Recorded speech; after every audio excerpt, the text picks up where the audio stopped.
नमस्कार। Michel Foucault. देखिए, वैसे तो मिशेल फूको बहुत जगह पर पॉलिटिकल साइंस में अपन पढ़ते हैं, लेकिन इसको इनडायरेक्ट रूप में पढ़ते हैं अपन। जैसे शक्ति वाले टॉपिक को पढ़ रहे हैं तो मिशेल फूको को पढ़ते हैं। अगर नेट की तैयारी करते हैं या फिर कॉलेज लेक्चरर की तैयारी कर रहे होते हैं तो उत्तर आधुनिकतावाद टॉपिक आता है, वहाँ पर मिशेल फूको को पढ़ते हैं। या जैसे मैंने बताया, शक्ति वाले टॉपिक में अपन पढ़ते हैं, क्योंकि शक्ति के बारे में भी इसने बहुत अच्छे विचार रखे हैं, इसलिए शक्ति वाले टॉपिक में भी मिशेल फूको को अपन पढ़ते हैं। यहाँ पर अलग से मैंने एज ए थिंकर लिया है मिशेल फूको को। इसका कारण ये है कि हाल ही में हिमाचल प्रदेश में पीजीटी की वैकेंसी आई है और उस पीजीटी का नया सिलेबस हिमाचल प्रदेश में जारी किया गया है। उसके अंदर जो वेस्टर्न थिंकर है, जिसमें Plato, Aristotle, Machiavelli, Hobbes, Locke, Rousseau, ये थिंकर हैं, उनमें वेस्टर्न थिंकर के अंदर अलग से मिशेल फूको को दिया गया है। So it's very very important. हमारे लिए ज़्यादा महत्वपूर्ण हो जाता है कि आने वाले जो अन्य स्टेट में होने वाली जो एग्जाम्स हैं, वहाँ पर भी हो सकता है कि मिशेल फूको को अलग से केंद्रित ध्यान में रख करके, भले वो सिलेबस में वेस्टर्न थिंकर में नहीं दिया गया हो, लेकिन क्वेश्चंस रखे जा सकते हैं मिशेल फूको पर। तो मिशेल फूको एक महत्वपूर्ण थिंकर है, तो एज ए थिंकर के रूप में अपन इसको पढ़ने का प्रयास करेंगे, समझने का प्रयास करेंगे और बहुत ही बेहतरीन तरीके से इसको अपन क्लियर कर लेंगे। ठीक है। मिशेल फूको, देखो सबसे पहले तो इसका जो प्रोनाउंसिएशन है ना, वो माइकल भी होता है, मिशेल भी है, माइकल भी है। स्पेलिंग यही है, स्पेलिंग यही है, लेकिन प्रोनाउंसिएशन आप देखेंगे तो इसको फूको लिखा गया है। यहाँ पर कई जगह पर फुकोल्ट भी लिखा हुआ मिलेगा, तो यदि फुकोल्ट भी लिखा हुआ है तो भी यही व्यक्ति है। अगर माइकल फुकोल्ट लिखा हुआ है तो भी यही व्यक्ति है। मिशेल फुकोल्ट लिखा हुआ है तो भी यही व्यक्ति है। ये अपने को ध्यान रखना है। मिशेल फुको, माइकल फुकोल्ट, ये इसी व्यक्ति के नाम है। ठीक है। सही जो उच्चारण है इसका वो मिशेल फुको ही है। फ्रेंच व्यक्ति है और फ्रांस में जो प्रोनाउंसिएशन होता है फ्रेंच लैंग्वेज में, वो इसी तरीके से होता है, मिशेल फुको। फुकोल्ट लिखा जाता है, प्रोनाउंसिएशन जो है वो फुको ही होगा। मिशेल फुको फ्रांस का है। फुको फ्रांस के प्रसिद्ध दार्शनिक और दर्शन शास्त्र के प्रोफेसर थे। इनकी कुछ पुस्तकें हैं। पुस्तक है पागलपन और सभ्यता, यानी मेडनेस एंड सिविलाइजेशन, 1961 में आई बुक है। एक बुक है the birth of the clinic, 1963 में, the birth of the clinic 1963। Discipline and punishment 1975 में बुक आती है। और एक है कामुकता का इतिहास, the history of sexuality, history of sexuality, लैंगिकता या कामुकता का इतिहास, 1976। ये इनकी बुक्स हैं। ज्ञान और शक्ति के आपसी संबंध के बारे में फूको बात करते हैं। इंपॉर्टेंट कॉन्सेप्ट है इनका, ज्ञान और शक्ति का आपसी संबंध। इनकी एक बहुत ही फेमस कोट आती है, ज्ञान ही शक्ति है। कि पावर क्या है, तो ये बोलते हैं कि ज्ञान ही शक्ति है। नॉलेज है तो पावर है।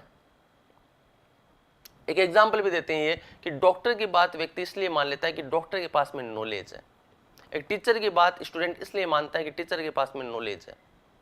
तो ज्ञान ही शक्ति है, ज्ञान को शक्ति बताने वाला व्यक्ति है माइकल फूको। तो ज्ञान और शक्ति का आपसी संबंध बताता है। बायो पावर, बायोपॉलिटिक्स, वंशावली, विमर्श, ये इससे जुड़ी हुई कुछ शब्दावलियां हैं, मुख्य अवधारणाएं हैं जो अपन समझेंगे। Biopower, biopolitics, genealogy, discourse, governmentality. सीधा सीधा अपने ऐसे क्वेश्चन भी आता है, जैसे शब्द दे दिया जीनियोलॉजी, विचारधारा किस थिंकर से जुड़ी हुई है, किस विचारक ने जीनियोलॉजी की अवधारणा दी है, मिशेल फूको ने दी है। गवर्नमेंटलिटी की अवधारणा किसने दी है, मिशेल फूको ने दी है। क्या है, एक एक करके अपन इसको समझने का प्रयास करते हैं। ज्ञान और शक्ति का आपसी संबंध। शक्ति के ऊपर नीत्शे ने बहुत बढ़िया विचार रखे हैं। फूको का भी जो शक्ति का जो विचार है ना, वो नीत्शे से प्रभावित है। नीत्शे का प्रभाव देखने को मिलता है। फूको के शक्ति संबंधी विचारों पर नीत्शे का प्रभाव देखने को मिलता है। फूको का मानना है कि शक्ति का केंद्रीय स्थान राज्य नहीं है, शक्ति का केंद्रीय स्थान राज्य नहीं है, जैसा ज्यादातर विचारक बोलते हैं। शक्ति का केंद्रीय स्थान क्या है? राज्य। राज्य के पास में शक्ति है, तो शक्ति का केंद्रीय स्थान राज्य नहीं है। ये कैपिलरीज की तरह हर तरफ फैली हुई होती हैं। कैपिलरीज जो केशिकाएं हैं, अपने शरीर में जो धमनियां होती हैं, इन धमनियों की तरह ये फैली हुई होती हैं राज्य के अंदर। शक्ति है वो फैली हुई होती है, जैसे अपनी धमनियां हैं, केशिकाएं हैं, वो बॉडी के अंदर फैली हुई होती हैं, जिनसे ब्लड सर्कुलेशन बढ़ा हुआ होता है। ऐसे ही कैपिलरीज जो हैं, केशिकाएं हैं, ये राज्य के अंदर फैली हुई होती हैं, क्योंकि राज्य के पास में सारी शक्ति नहीं होती है, केंद्र नहीं होता है राज्य के पास में शक्ति का, बल्कि शक्ति है वो फैली हुई होती है राज्य के अंदर। शक्ति की सूक्ष्म राजनीति पर बल देता है फूको। शक्ति की सूक्ष्म राजनीति पर बल देता है। शक्ति सभी स्थानों पर पाई जाती है, जेल में, स्कूल में, विश्वविद्यालय में, अस्पताल में, पागलखाने में, हर जगह पर शक्ति पाई जाती है। बस इसके रूप जो हैं वो अलग अलग हो जाते हैं। तो इनका मानना है कि राज्य शक्ति का केंद्र नहीं है, बल्कि शक्ति कैपिलरीज की तरह, जैसे केशिकाएं होती हैं, व्यक्ति की धमनियां होती हैं जिनमें रक्त प्रवाहित होता रहता है और लग ऐसे रहा होता है कि शरीर है ये, लेकिन वो चल किससे रहा है? केशिकाओं से चल रहा है, कैपिलरीज से चल रहा है। वैसे ही राज्य के पास में शक्ति केंद्रित नहीं होती है, बल्कि राज्य के अंदर शक्ति फैली होती है और ये हर जगह पाई जाती है। जेल में, कारागृह में, प्रार्थना स्थलों में, मंदिर में, हर जगह पर शक्ति पाई जाती है।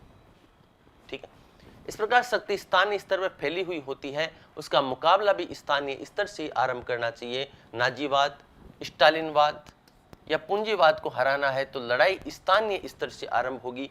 शक्ति का कोई संबंध बिना प्रतिरोध के नहीं होता है।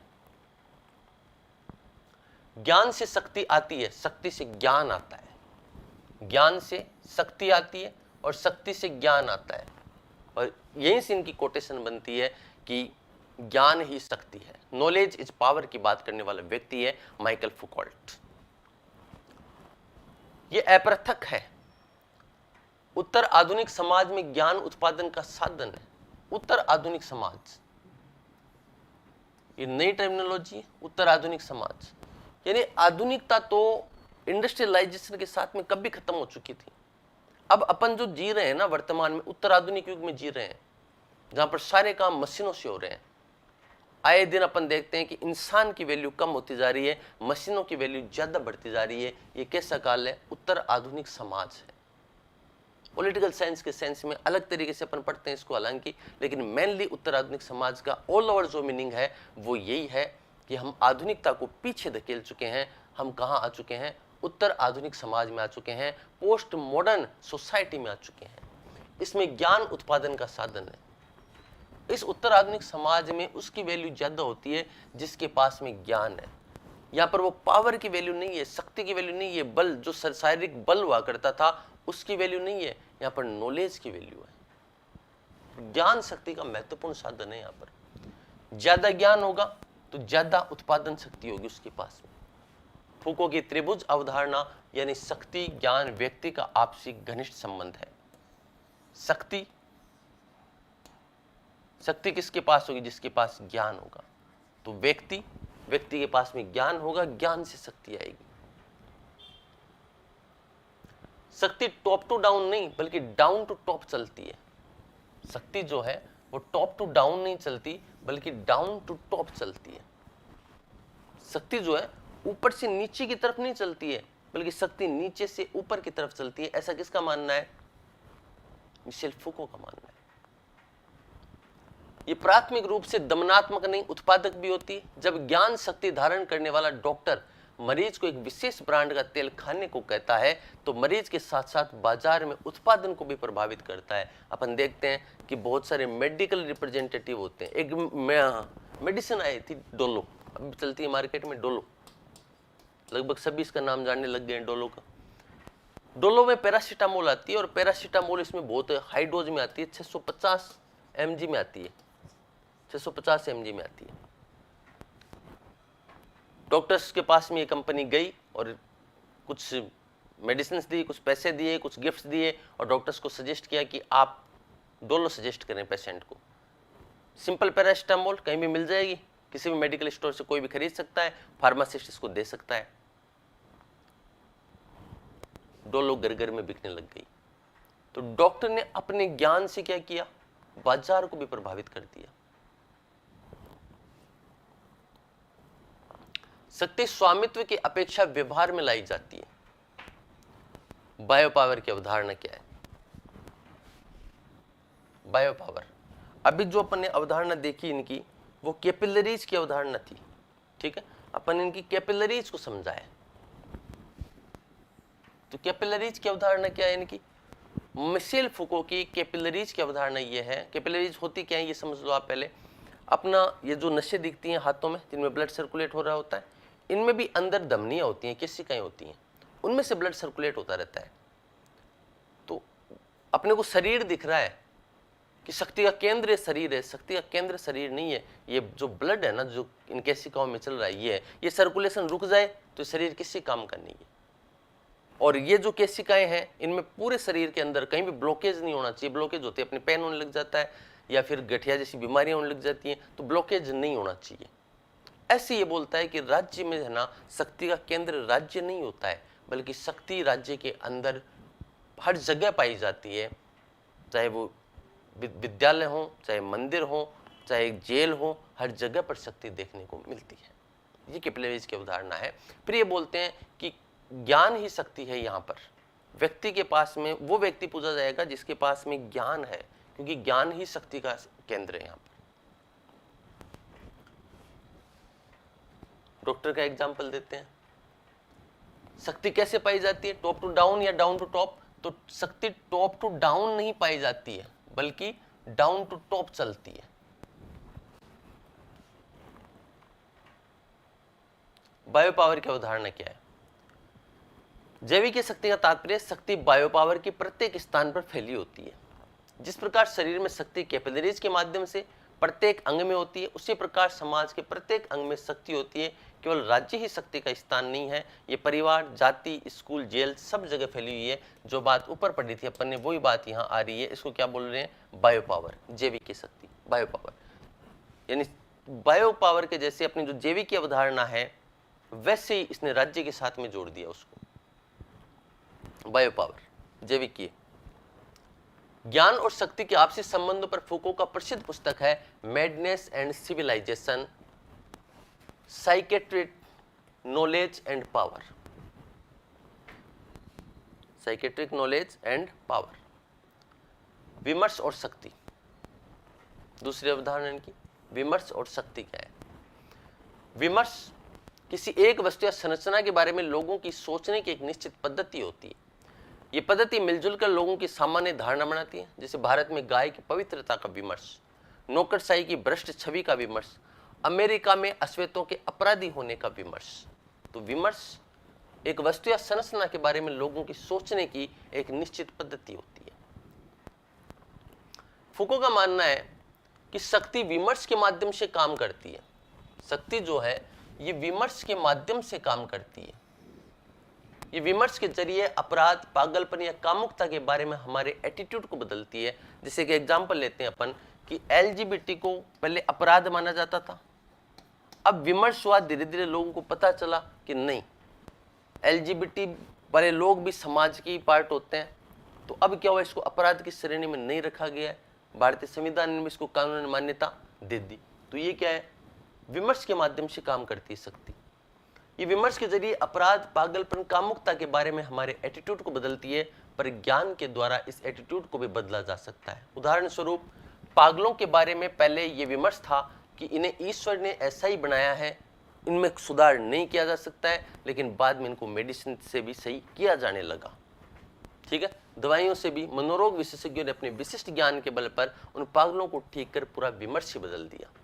तो विमर्श और शक्ति, विमर्श से भी क्या होता है, विमर्श भी एक शक्ति है एक प्रकार की, विमर्श से भी शक्ति आती है। और ये एग्जाम्पल दिया है पागलों का। यहाँ पर पहले ये माना जाता था कि भगवान ने ही पागल बनाया, हम क्या कर सकते हैं इसमें, लेकिन डॉक्टरों ने फिर अपने ज्ञान से इनको क्या किया, इनमें बदलाव लाना शुरू किया।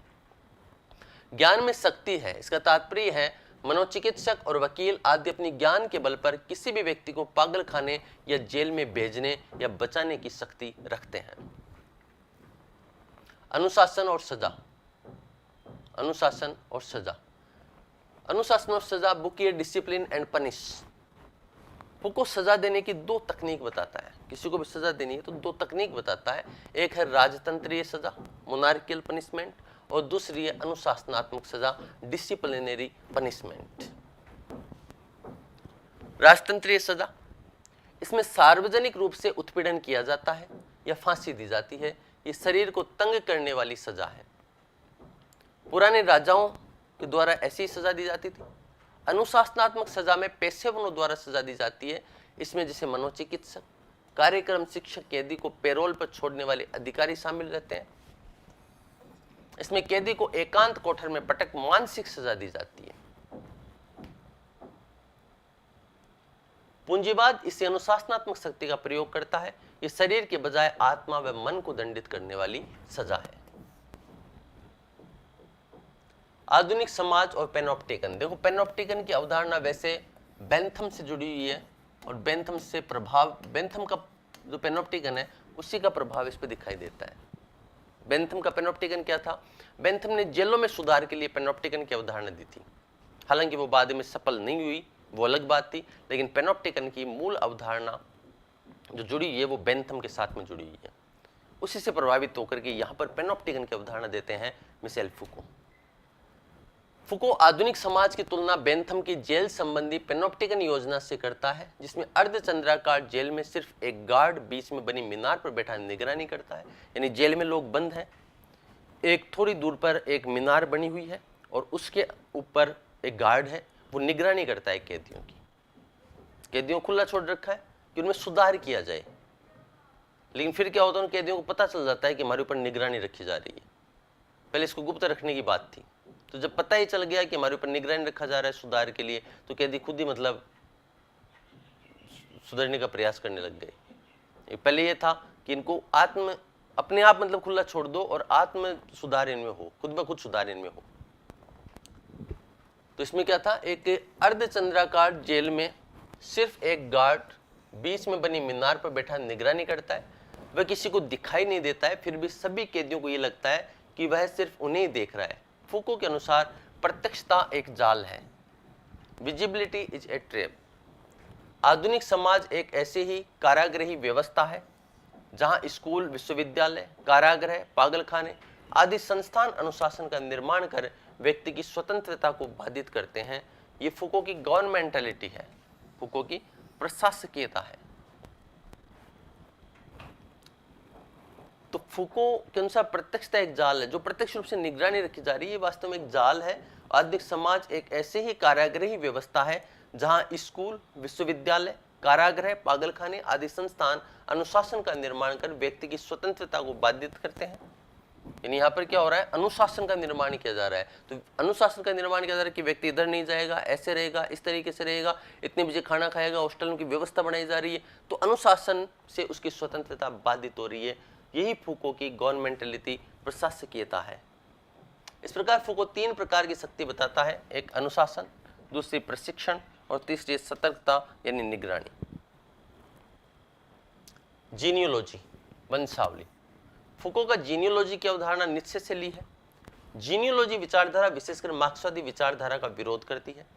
जीनियोलॉजी का तात्पर्य है सत्य की कोई वास्तविक सत्ता नहीं है, ये शक्ति ही है जो सत्य की सत्ता का निर्माण करती है। सत्य की कोई वास्तविक सत्ता नहीं है।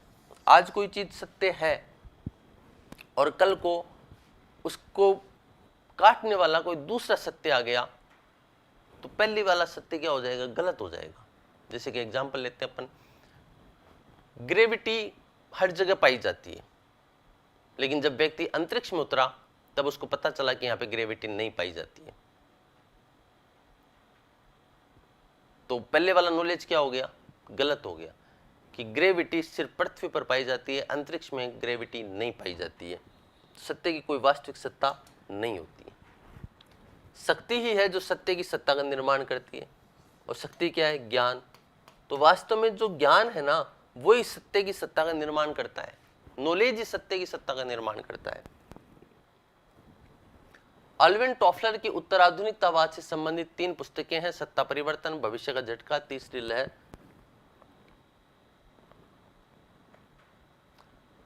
इन तीनों का विषय एक ही है, नवीन परिवर्तन, जहां मसल पावर की बजाय माइंड पावर महत्वपूर्ण होता है। और ये पहले भी आ चुका है कि उत्तर आधुनिकतावाद में ज्ञान का महत्व ज्यादा है, माइंड पावर की वैल्यू ज्यादा है। उत्तर आधुनिकतावाद से संबंधित एडवर्ड सईद की पुस्तक है कल्चर एंड इंपेरियलिज्म। देखो ये वाले जो टॉपिक आए ना, ये मिशेल फुको उत्तर आधुनिक विचारक है, इसलिए उत्तर आधुनिकतावादी विचारक है अल्विन टॉफलर। अगर आपके सिलेबस में उत्तर आधुनिकतावाद नहीं है तो आपको ये नहीं देखना है, ये भी आपको नहीं देखना है, ठीक है, एडवर्ड सईद वाला। और आलोचना जो है ये उत्तर आधुनिकतावाद की आलोचना है यहाँ पर। खैर अपन आगे चलते हैं मिशेल फुको में।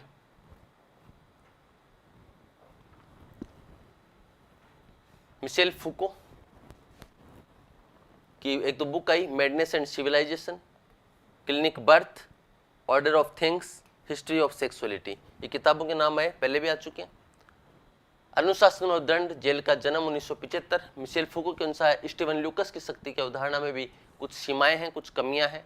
ल्यूकस ने शक्ति की अवधारणा दी, उसमें भी कमियां बताता है मिशेल फुको। ये वाला पॉइंट अपने लिए इंपॉर्टेंट है, कैसे भी क्वेश्चन बन सकता है।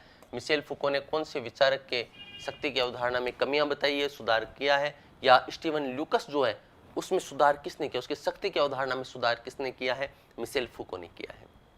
ल्यूकस द्वारा शक्ति का प्रयोग शक्ति आधिपत्य तथा हस्तक्षेप के रूप में किया गया, परंतु शक्ति का अर्थ किसी कार्य को करने की योग्यता भी है, यह हमेशा आधिपत्य का एक साधन नहीं है। फुको शक्ति हर जगह मौजूद है, क्लियर अलाइन, शक्ति हर जगह मौजूद है। समाज में शक्ति केशिकाओं के माध्यम से प्रभावित होती है, केवल बल प्रयोग ही शक्ति नहीं है, वरन ये एक उत्पादक ऊर्जा भी है। मिशेल फुको ने अपनी पुस्तक discipline and punish the birth of prison में अनुशासनात्मक शक्ति का विश्लेषण किया है, जो व्यक्ति को स्वयं ही अपने ऊपर शक्ति प्रयोग का एक साधन बना देती है और व्यक्ति स्वयं का ही नियंत्रण करने लगता है। मिशेल फुको द्वारा शक्ति के अन्य आयाम ज्ञान शक्ति का भी विश्लेषण किया गया है। फुके के अनुसार ज्ञान के आधार पर ही शक्ति का प्रयोग किया जाता है। डॉक्टर, शिक्षक, इंजीनियर आदि के पास ज्ञान की शक्ति है। अपनी पुस्तकों में फुको तर्क देता है कि शक्ति व्यक्तियों में नहीं, संस्थाओं में होती है। आधुनिक समय में व्यवस्था एवं नियंत्रण बनाए रखने के लिए नए तरीके खोजे गए हैं, जिसने शक्ति का गैर व्यक्तिकरण कर दिया है। उदाहरणार्थ, शक्ति जेल में, स्कूल में, फैक्ट्री में है, उनको नियंत्रित करने वाले व्यक्तियों में नहीं। फुको इस मॉडल का नाम पैनोप्टिकन मॉडल रखता है, ठीक है। पैनोप्टिकन क्या है? पैनोप्टिकन मॉडल सीधा सीधा पूछ ले। बेंथम ने जेलों में सुधार के लिए जो अवधारणा दी उसको पैनोप्टिकन कहा जाता है। इससे प्रभावित होकर के मिशेल फुको ने भी पैनोप्टिकन की अवधारणा दी। क्या कहा इसने? इसने कहा कि शक्ति हर जगह पाई जाती है और इनको नियंत्रित करने वाले व्यक्ति, फुको इस मॉडल का नाम पैनोप्टिकन देते हैं। कौन से मॉडल का? कि शक्ति हर जगह पाई जाती है और इनको नियंत्रित करने वाले व्यक्तियों में नहीं पाई जाती है, ठीक है। तो अपनी पुस्तकों में फुको तर्क देते हैं कि शक्ति व्यक्तियों में नहीं, संस्थाओं में होती है। आधुनिक समय में व्यवस्था में नियंत्रण बनाए रखने के लिए नए तरीके खोजे गए, जिसने शक्ति का गैर व्यक्तिकरण कर दिया है। उदाहरणार्थ, शक्ति जेल में, स्कूल में, फैक्ट्री में है, उनको नियंत्रित करने वाले व्यक्तियों में नहीं। फुको इस मॉडल का नाम पैनोप्टिकन मॉडल रखते हैं। मिशेल फुको ने राज्य और शक्ति के संबंध में प्रशासकीयता या गवर्नमेंटलिटी शब्द का प्रयोग किया। ये भी अपन ने पढ़ा। गवर्नमेंटलिटी क्या है? मिशेल फुको राज्य और शक्ति के संबंध में, क्या शक्ति राज्य में पाई जाती है? क्या शक्ति का केंद्र राज्य नहीं है? शक्ति का केंद्र राज्य नहीं है, बल्कि राज्य के अंदर जो अन्य कैपिलरीज की तरह पाई जाती हैं, शिक्षण संस्थान, कारागृह, जेल, मंदिर, इनके अंदर शक्तियां हैं। हर जगह शक्ति पाई जाती है, तो शक्ति का केंद्र राज्य नहीं है। यही क्या है? प्रशासकीयता, गवर्नमेंटलिटी है। यही गवर्नमेंटलिटी है। इस कंसेप्ट में आर्ट ऑफ गवर्नमेंट का पता किया गया है कि कैसे सरकार जनता पर नियंत्रण स्थापित करती है, कैसे सरकार जनता पर नियंत्रण स्थापित करती है, उसे अनुशासन में रखती है। फुको का मानना है कि शक्ति का मुख्य प्रकार वर्तमान में अनुशासन है। सरकार ने ऐसे मानक व तंत्र बनाए हैं जो हमारे शरीर व दिमाग को स्वतः ही अनुशासित कर दें। विद्यालय, कारागृह और पागलखाने अनुशासन लाने वाले यंत्र हैं। अनुशासनात्मक शक्ति व शारीरिक शक्ति अलग अलग होती है। अनुशासनात्मक शक्ति और शारीरिक शक्ति। अनुशासनात्मक शक्ति और शारीरिक शक्ति। अनुशासनात्मक शक्ति, शारीरिक शक्ति जो राजतंत्रीय व्यवस्था में पाई जाती थी, शारीरिक दंड दिया जाता था। अनुशासनात्मक शक्ति जो आज के टाइम पर पाई जाती है, जिसमें मानसिक दंड दिया जाता है, जिसमें मानसिक दंड दिया जाता है। आई थी अभी कि दंड दो प्रकार का होता है, राजतंत्रीय और वर्तमान में जो पाया जाता है मानसिकता के आधार पर जो दंड दिया जाता है। फूको ने शक्ति की गवर्नमेंटलिटी पर बल दिया है। फूको मानते हैं कि गवर्नमेंटलिटी या प्रशासकीयता के संयंत्र द्वारा हम शासन के सब्जेक्ट बन जाते हैं। फूको के अनुसार प्रशासकीयता का अर्थ है आधुनिक समाज समय में समाज का बढ़ता समरूपीकरण और संगठन। गवर्नमेंटलिटी या प्रशासकीयता का संयंत्र सिर्फ संकुचित अर्थों में सरकार तक ही नहीं सिमटा है, बल्कि ये बहुत से तर्कों या विमर्शों द्वारा काम करता है। विमर्श जरूरी है इसमें। विमर्श से क्या होगा, बढ़िया गवर्नमेंटलिटी का पता चलेगा। जैसे पहले ये था कि पागल व्यक्ति है वो ईश्वर ने बनाया है, इसको सुधारा नहीं जा सकता है, लेकिन बाद में मनोचिकित्सक ने अपने ज्ञान के द्वारा उसे मेडिसिन दी और उसमें भी सुधार देखा गया। विमर्श के द्वारा काम करता है। गवर्नमेंटलिटी सामान्यीकरण या समरूपीकरण के द्वारा काम करती है। सामान्यीकरण से फूको का तात्पर्य उस प्रक्रिया से है जिसमें हर व्यक्ति को प्रभुत्वशाली मानक के अनुरूप बनने के लिए मजबूर किया जाता है। फूको के शक्ति संबंधी विचार, पहला तो एक ज्ञान ही शक्ति है। शक्ति एक उत्पादक ऊर्जा है। शक्ति संस्थाओं में नहीं होती बल्कि सामाजिक संबंधों के तंत्र में व्याप्त होती है। शक्ति व्यक्ति में नहीं होती, शक्ति संस्थाओं में होती है। शक्ति संस्थाओं में नहीं होती अपितु सामाजिक संबंधों के तंत्र में व्याप्त होती है। दोनों शब्दों को समझना। पहले लाइन आई थी, शक्ति व्यक्ति में नहीं होती बल्कि संस्थाओं में होती है। संस्थाएं कौन सी? परिवार, समाज, देश, राज्य, ये शक्ति, ये संस्थाएं हैं। तो इन संस्थाओं के अंदर शक्ति होती है। शक्ति व्यक्ति में नहीं होती है, शक्ति संस्थाओं में होती है, सामाजिक संबंधों के तंत्र में व्याप्त होती है। बायो पावर, फूको ने बायो पावर का नवीन कंसेप्ट दिया है जो मानता है कि शक्ति हर तरह हर जगह मौजूद है तथा पूरे समाज में कैपिलरीज के माध्यम से फैली हुई है। बायो पावर, शक्ति बहुदिशिक, बहुआयामी व जटिल अवधारणा है। बहुआयामी है का उदाहरण है पूंजीपति की श्रमिकों पर शक्ति, श्रमिकों की पूंजीपति पर शक्ति। शक्ति निरपेक्ष नहीं सापेक्ष अवधारणा है। शक्ति निरपेक्ष नहीं है, शक्ति सापेक्ष अवधारणा है। निरपेक्ष का मतलब शक्ति एब्सोल्यूट नहीं है। शक्ति जब दो व्यक्ति होते हैं ना तब पता चलता है कि कौन शक्तिशाली है, लेकिन रियल में शक्ति किसके पास में है इसका पता युद्ध होने पर ही पता चलता है, दोनों का सामना होने पर ही पता चलता है कि वास्तव में शक्तिशाली कौन है। तो शक्ति जो है वो निरपेक्ष नहीं सापेक्ष अवधारणा है। शक्ति को दूसरों के संबंध में ही समझा जा सकता है। व्यक्ति एक ही समय पर शक्तिहीन और शक्तिशाली दोनों हो सकता है। शक्ति केवल बल प्रयोग का नाम नहीं है। ठीक है, ये वाली लाइन नहीं समझ में आई तो वापस समझाऊं। शक्ति निरपेक्ष नहीं सापेक्ष अवधारणा है। जैसे भारत और चीन में कौन शक्तिशाली है? आप कहोगे चीन। भारत पाकिस्तान में कौन शक्तिशाली है? भारत। कैसे पता चला? लेकिन रियल में पता कैसे चलेगा? जब युद्ध होगा, आमना सामना होगा, तब पता चलेगा। रूस और यूक्रेन का युद्ध हुआ, ऐसा लगा कि रूस तो यूक्रेन को 2 दिन में सुलटा देगा, लेकिन वो नहीं सुलटा पाया, क्योंकि वास्तव में कौन शक्तिशाली इसका पता कब चलता है? आमना सामना होने पर ही पता चलता है। शक्ति निरपेक्ष नहीं है, शक्ति सापेक्ष है। बल प्रयोग, शक्ति केवल बल प्रयोग का नाम नहीं है बल्कि शक्ति रचनात्मक होती है और उत्पादक होती है। शक्ति केवल बल प्रयोग नहीं है, शक्ति रचनात्मक होती है, शक्ति उत्पादक होती है। शक्ति से उत्पादकता आती है, पैसा आ सकता है, उत्पादकता आती है, प्रोडक्टिविटी आती है, नाम होता है शक्ति से। और शक्ति से नाम कैसे होता है? ज्ञान से, कि वो डॉक्टर बहुत बढ़िया है। तो डॉक्टर बहुत बढ़िया है क्योंकि उसके पास में क्या है? ज्ञान है, उसने कुछ ना कुछ क्रिएटिविटी की है लगातार, तो रचनात्मकता है शक्ति के अंदर। शक्ति उत्पादकता देती है, नाम देती है, पैसा देती है, फेम देती है, प्रोडक्टिविटी देती है। शक्ति के बहुत से उपयोगी सामाजिक कार्य हैं। हम शक्ति को नहीं बनाते, अपितु शक्ति हमें बनाती है। यही हमारी पहचान बनाती है। फूको के अनुसार ज्ञान को रोकने की जगह शक्ति ज्ञान का उत्पादन करती है। एक तो ज्ञान है जो शक्ति को है, और दूसरा शक्ति ज्ञान का उत्पादन करती है। वो शक्ति आपके पास में, इसलिए आपका नॉलेज बढ़ता रहता है। डॉक्टर लगातार अपने नॉलेज को बढ़ाता रहता है। क्यों? क्योंकि उसको पता है कि ये शक्ति है मेरे पास में, अगर ये शक्ति चली गई तो किसी काम का नहीं मैं, तो वो मोटिवेट करती है उसको। तो शक्ति ज्ञान का उत्पादन करवाती रहती है। फूको के अनुसार शक्ति के खिलाफ 3 तरह के संघर्ष हैं। विशिष्ट रूप से सामंत्य समाजों में पाए जाने वाले जातीय, सामाजिक और नस्लीय प्रभुत्व के खिलाफ संघर्ष। 19वीं सदी के पूंजीवादी समाजों के शोषण जो व्यक्ति को उसके द्वारा उत्पादित वस्तु से अलग करता है, के खिलाफ संघर्ष।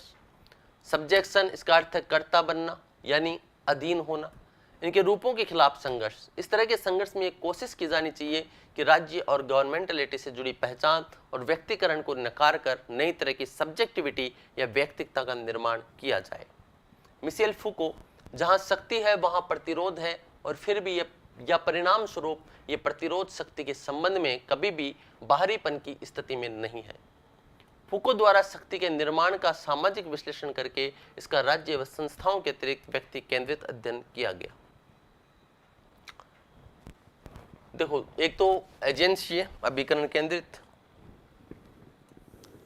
एजेंसी फोकस्ड, और एक सामाजिक संरचना केंद्रित। फर्क क्या है? दो इसके समर्थक तो हैं रॉबर्ट डेहल, बचराच, बराड्स, स्टीवन ल्यूकस। इसलिए ल्यूकस के सिद्धांत को एक्सेप्ट नहीं करता, उसमें सुधार करता है। सामाजिक संरचना केंद्रित शक्ति के सिद्धांत से जुड़ा हुआ है मिशेल फूको। शक्ति का सिद्धांत अभिकरण केंद्रित, एजेंसी केंद्रित, राज्य केंद्रित, इससे कौन जुड़े हुए हैं? डेहल, बचराज, बराड्स, स्टीवन ल्यूकस।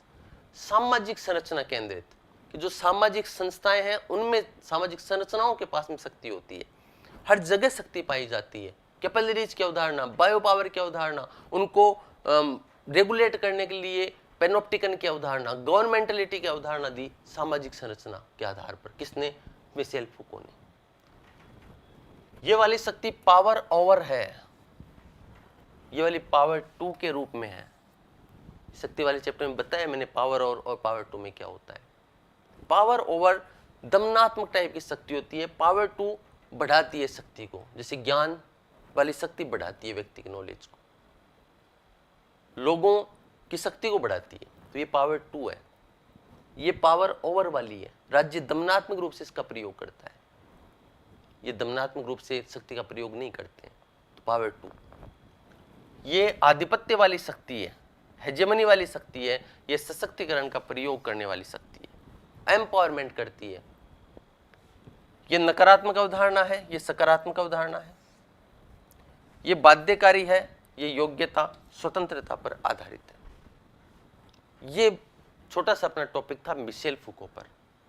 मिशेल फूको में जो बातें अपने को समझनी है वो कुछ पॉइंट्स हैं, जैसे जीनियोलॉजी, जो शुरू में आए थे कि ये पॉइंट्स इनके बारे में अपने को पता होना चाहिए, कम से कम ये पॉइंट अपने को पता होना चाहिए। बायो पावर की अवधारणा, जीनियोलॉजी क्या है, गवर्नमेंटलिटी प्रशासक की अवधारणा क्या है, पेनोप्टिकन, ज्ञान ही शक्ति है पुस्तक, ठीक है, शक्ति के बारे में इनके क्या विचार है, इनकी किताबें कौन कौन सी हैं, ये पॉइंट्स आप याद कर लीजिएगा। इतना से छोटा सा टॉपिक है मिशेल फूको का, और अलग से यदि मिशेल फूको आपके सिलेबस में दिया है तो आप मान के चलिए 100% यहाँ से क्वेश्चन भी आने ही है। ठीक है, thank you, lot of thanks.